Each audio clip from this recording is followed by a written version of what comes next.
예, 오늘은 부활주일입니다. 1년에 한 번 있는 부활주일입니다. 그런데 매주일이 다 부활주일입니다. 왜냐하면 예수님 부활하심으로써 주일이라는 것이 구약의 그 안식일을 대신할 수 있었기 때문입니다.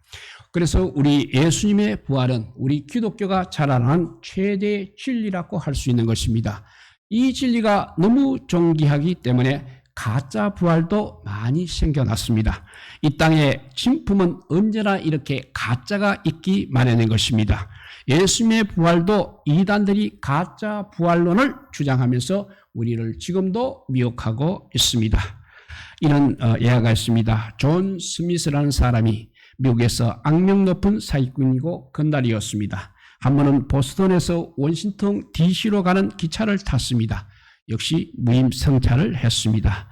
그러나 검포원에게 발각이 되었습니다. 그때 스미스는 나는 뉴욕타임즈의 기자입니다 라고 거짓으로 자기 신문을 둘러대었습니다. 그런데 마침 그 열차는 뉴욕타임즈의 편집국장이 타고 있었습니다. 그래서 검포원이 그렇습니까? 그러면 이리로 잠깐 와보십시오 하고 그 사람을 편집국장께 데려갔습니다. 가니까 그 사람이 편집국장이라는 사람이 이렇게 말합니다. 자네가 웬일인가? 출장 가는 길인가? 하고 반갑게 맞이했다고 합니다. 그러니까 검표원이 이제 할 말이 없어져 버렸습니다. 검표원이 가고 난 다음에 스미스가 물어봤습니다. 선생님, 어째서 저에게 이렇게 호의를 베풀어 주셨습니까? 하니까 그때 그 사람이 빙그레 웃으면서 나 역시 가짜입니다. 가짜끼리는 다 진품이 아니겠습니까? 라고 했다는 예화가 있습니다. 세상에는 가짜가 많이 있습니다. 기독교의 부활도 가짜를 만들어 사람을 미혹하는 세상입니다. 우리나라에도 세일교회라는 것이 있었습니다. 옛날에 성경차 위에다가 마이크를 앞뒤로 켜놓고 그렇게 전도를 했던 세일교회입니다. 그 교주가 이레자라는 사람입니다. 레자는 우레락하는 자의 내자고 자자는 아들자입니다. 우레의 아들이라고 해서 이레자라고 했는 그 사람은 자기는 죽어도 살아남았고 그는 유언을 하고 죽었습니다. 그래서 그를 추정하는 교인들이 이제 그 교주가 부활할 것을 믿고 있었습니다. 그러나 살아나지 않았습니다. 그래서 교인들은 이제 패가 갈리게 되었습니다. 살아나지 않으니까 이제 장례를 치르자 하는 패가 있는가 하면 아니다. 기어코 그가 평소에 말한 대로 살아날 것이다 라고 하는 의견이 서로 일치하지 않고 분쟁하다가 결국은 세계가 깨어졌습니다. 아직도 그루터기는 남아 있습니다만은 세력이 그 이후로 많이 약화가 되었습니다. 그래서 이 레자의 부활론은 아주 유명한 이단 교파의 부활론으로 우리에게 알려져 있습니다. 또한 북한에 있는 김일성 주체 사상도 역시 김일성의 부활 사상이 포함되어 있는 것입니다. 김일성은 아직도 죽지 않았다고 합니다. 그는 영원히 인민들의 마음속에 부활하여 살아있다고 합니다. 그래서 주체 사상은 기독교의 부활론과 영생론을 그대로 도입해서 하나님의 자리에 김일성 어버이를 두고 있는 것입니다. 이런 가짜 부활론이 이 땅에는 사상적으로, 이념적으로, 교리적으로 아직도 많이 상존하고 있는 것을 볼 수 있습니다. 그러나 기독교의 부활은 아무도 흉내낼 수 없습니다. 아무도 모조품을 만들 수 없는 정말 최대의 진리인 것입니다. 예수 그리스도의 부활의 의미는 우리에게 있어서 모든 가치의 완성을 보여주는 것입니다. 부활절에 갈 때 여러 가지 생각을 하지 말고 핵심적인 주제를 파악하여서 믿음 생활 잘하시길 바랍니다. 첫째, 부활은 완성인 것입니다. 부활이 의미하는 진리의 최고 가치는 바로 완성이라는 것입니다. 그리스도라는 부활은 구원의 완성이요 진리의 완성입니다. 그리고 승리의 완성입니다. 모든 것의 완성이 바로 부활인 것입니다. 우리는 부활이라는 이 진리 안에서 진리의 온전성을 주장하고 믿는 것입니다. 믿음은 99점은 없습니다. 그리고 기도도 역시 99점이 없습니다. 전도도 99점이 없습니다. 60점, 보통 보면 60점 이상은 합격이고 60점 이하는 불합격이라는 이런 원리가 이 부활에는 해당이 안 되는 것입니다. 우리의 믿음도, 우리의 기도도, 우리의 승김이나 모든 것은 우리 하나님 앞에 완전 퍼펙트해야 바쳐지는 것입니다. 우리에게 있는 불완전은 하나님 앞에서 바쳐질 수 없는 것입니다. 그러나 이렇게 모든 것이 완성으로 나아가는 이 원칙이 우리 주 예수 그리스도로 말미암아 입증이 되었습니다. 그렇지만 우리의 믿음은 아직 불완전합니다. 우리의 기도도 역시 불완전합니다. 우리가 하고 있는 모든 행위도 다 부족한 것입니다. 그러나 완성하신 예수 그리스도께서 우리와 연합하심으로써 그리스도 안에서 우리의 믿음은 이제 완성으로 나아갈 수 있는 것입니다. 우리의 기도 역시 완성으로 나아갈 수 있는 것입니다. 그러므로 예수 그리스도의 부활이 있었기 때문에 우리의 그 불완전성이 메워져서 하나님 앞에 완성이 되어 가는 것입니다. 오늘 우리가 드리는 예배도 역시 불완전한 예배가 되겠습니다. 예배 드리는 회중 가운데는 하나님 앞에 예배 드리기에 합당치 못한 사람도 있을 수 있기 때문입니다. 우리 자신들을 분석해보면 우리는 절대 온전한 예배를 드릴 수 없는 것입니다. 그러나 이 예배는 온전해야만 하나님 앞에 바쳐지는 예배가 되는 것입니다. 그 불완전함을 누가 메워주고 있습니까? 부활하신 예수님께서 메워주고 있는 것입니다. 부활의 영이신 성령께서 우리의 예배 가운데 함께 하심으로써 우리의 부족한 예배가 하나님께서 받으시는 예배로 완성되어 가는 것입니다. 사도 바울은 지금 그 진리를 우리에게 오늘 본문에서 이렇게 선포하고 있습니다. 먼저 15절과 16절을 다시 한번 읽어보면 만일 죽은 자가 다시 사는 것이 없으면 그리스도도 다시 사신 것이 없었을 터이요 했습니다.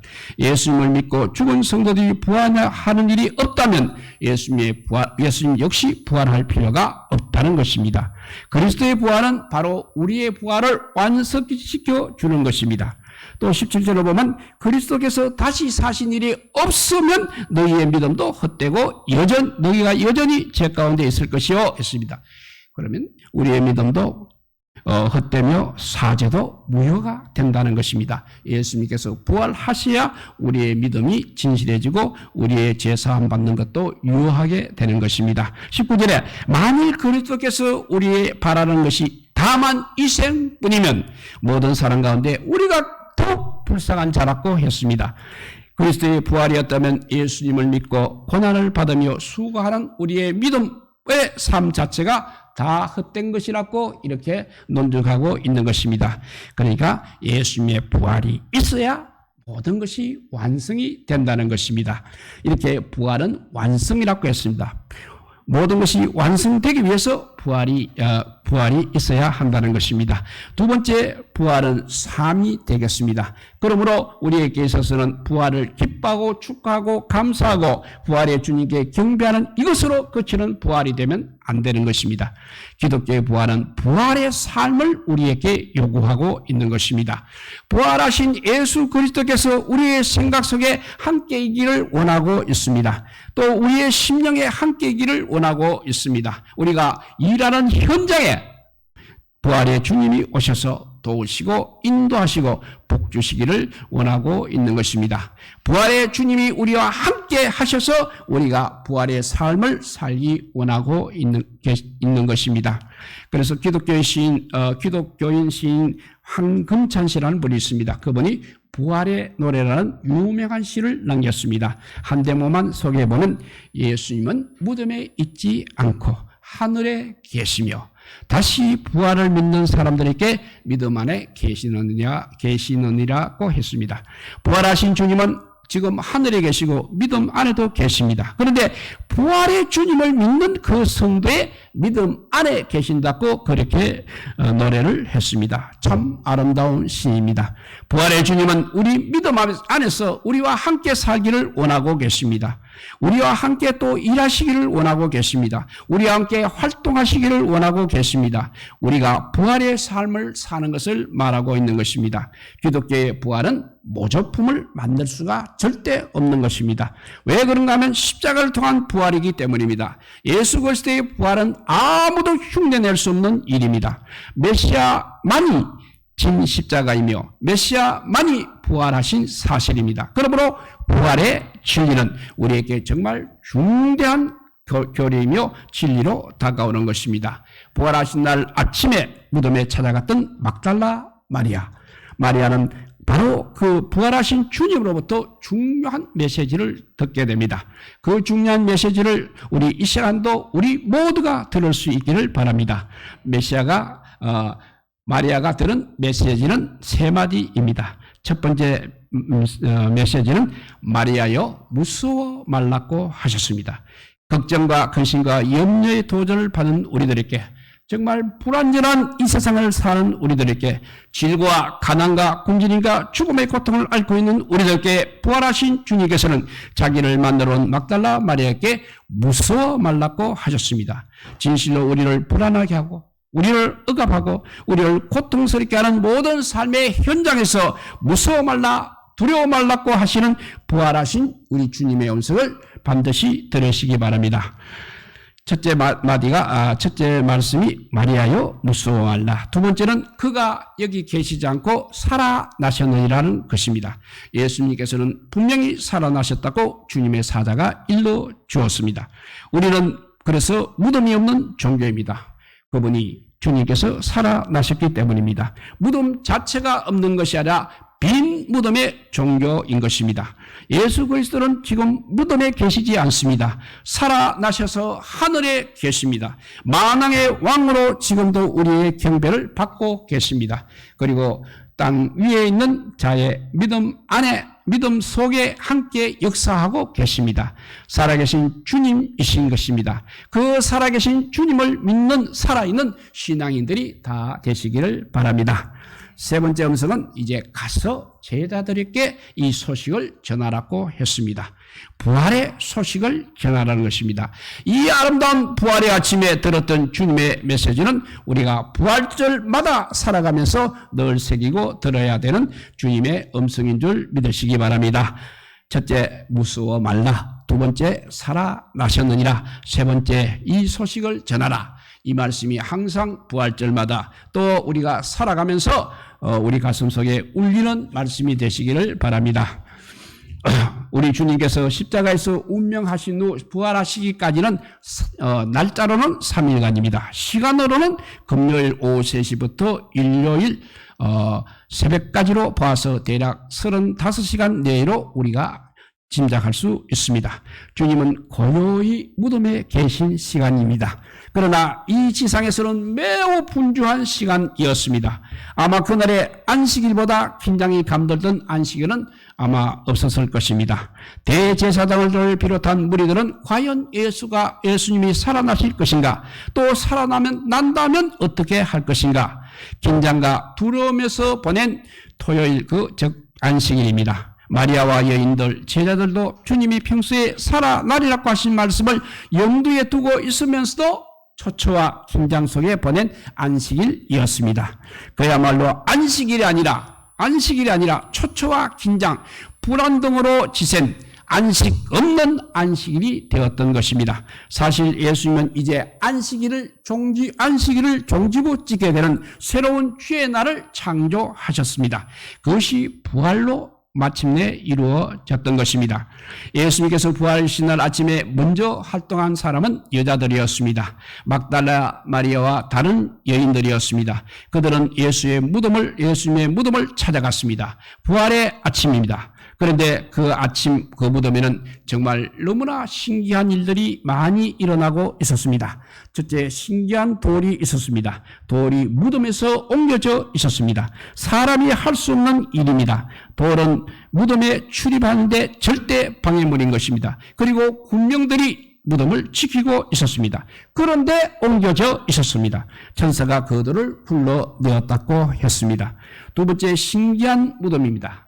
왜냐하면 시체가 없기 때문입니다. 놀랍고도 놀라운 일입니다.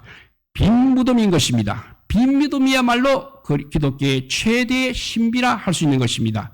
중국 창평향에는 공자의 무덤이 있다고 합니다. 인도의 살수서안에는 석가의 무덤이 있다고 합니다. 아라비아 메카에는 마호메스의 무덤이 있다고 합니다. 그러나 우리 예수 그리스도의 무덤은 없다는 것입니다. 이것이 신기한 것입니다. 돌이 옮겨져 있는 것이 신기하고 무덤이 없는 것이 신기한 것입니다. 세 번째, 신기한 대화가 있었습니다. 굴려진 돌 위에 천사들이 앉아 있었습니다. 그리고 여자들에게 메시지를 전하고 있었습니다. 그래서 여인들은 깜짝 놀랐습니다. 천사가 없으면 큰 오해가 일어날 염려가 있었습니다. 사실 사람만 보면 말들이 와전될 수밖에 없는 일입니다. 그래서 천사의 메시지를 들어보면 놀랐습니다. 놀라지 말라, 무서워 말라 했습니다. 또 그가 살아나셨느니라. 그 다음에는 너희에게 어떻게 말씀하신 것을 기억하라고 누가복음 2장 6절에 말하고 그 다음에 7절 8절에는 빨리 가서 구하라고 했고 마가복음 16장 7절에는 갈릴리로 가라 거기서 만나리라고 그렇게 천사가 여인들에게 신기한 말을 했습니다. 네 번째는 신기한 반응이 있습니다. 못 믿는 마리아와 여인들입니다. 듣고도 못 믿고 있는 것입니다. 너무 놀라워서 과연 말을 하지 못했습니다. 사도들은 여인들의 말이 허탄한 듯이 들렸다고도 했습니다. 이렇게 부활절날 정말 신기한 일들이 일어났습니다. 이렇게 그런데 부활의 아침부터 오늘날까지 예수님의 부활을 불신하는 무리들이 항상 있어 왔습니다. 그 당시에 대제사장들과 같은 무리들입니다. 그리고 그 당시 또 돈을 받고 부인해주는 궁정들도 있었습니다. 또 빈무덤에 대하여서는 항상 기절설이니 도적설을 주장하고 있습니다. 그리고 주님이 나타나심에 대해서는 환상설이니 착각설이니 강령설이니 하고 주장을 하고 있습니다.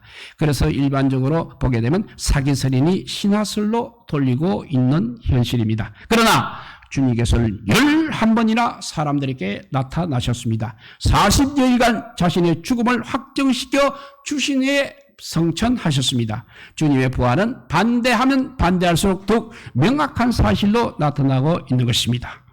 그러면 부활의 의의에 대해서 한번 살펴보도록 하겠습니다. 부활은 예수께서 죽음을 승리하신 증거입니다. 그분이 왕이 되셨고 주가 되셨습니다. 주님은 이 세상 모든 권세에 군림하십니다. 권세와 명예와 지식과 아름다운 그 모든 것도 죽음과 함께 사라지는 것입니다. 그 죽음을 예수님께서는 이기셨습니다. 그리고 성도의 새 생명의 기초가 되었습니다. 그리스도 안에서 얻은 새 생명입니다. 사망은 죽고 이제는 영생의 문을 열었습니다. 주님의 부활하신 생명은 우주적이지만 또 개인적인 생명인 것입니다. 또한 종말론적이지만 현실적인 생명입니다. 또한 부활은 성도의 영원한 소망이기도 합니다. 예수 그리스도는 또 부활의 첫 열매가 되셨습니다. 그래서 믿는 자들은 항상 그 다음 열매로서 살아가고 있는 것입니다. 그래서 베드로전서 1장 3절과 4절에 보면 찬송하리로다. 우리 주 예수 그리스도 아버지 하나님이 그 많으신 군열대로 예수 그리스도의 죽은 자 가운데서 부활하심으로 말미암아 우리를 거듭나게 하사 산 소망이 있게 하시며 썩지 않고 더럽지 않고 쇠하지 않은 기업을 있게 하셨나니 곧 너희를 위하여 하늘에 간직하신 것이라고 했습니다.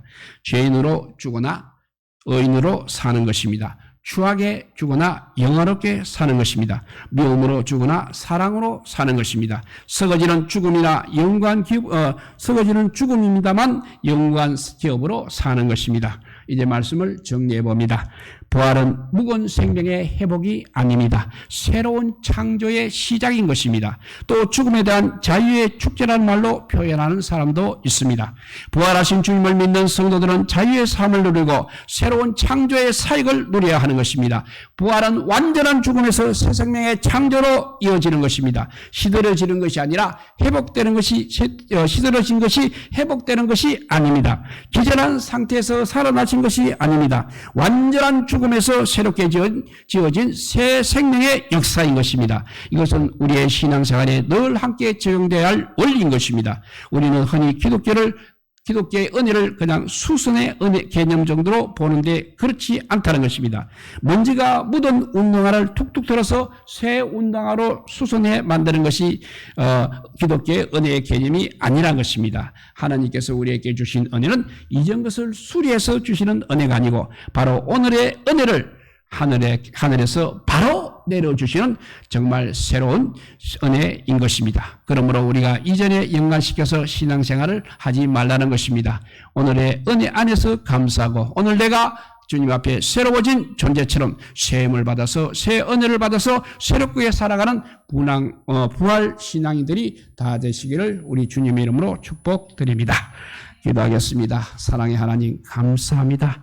이 세상은 모든 것이 다 불완전한데 주님께서 부활하심으로 완성이 되었습니다. 그리고 우리가 부활의 삶을 살아가서 모든 새 생명을 얻게 하여 주시니 감사합니다. 마리아에게 말한 무서워 말라 살아나셨느니라 이 소식을 전하는 말씀이 우리 부활을 얻은 우리 새 생명에게 중요한 의미가 되게 하여 주시고 세상 살아가는 동안 주님의 그 명령대로 살아가는 저희들 되게 하여 주시옵소서.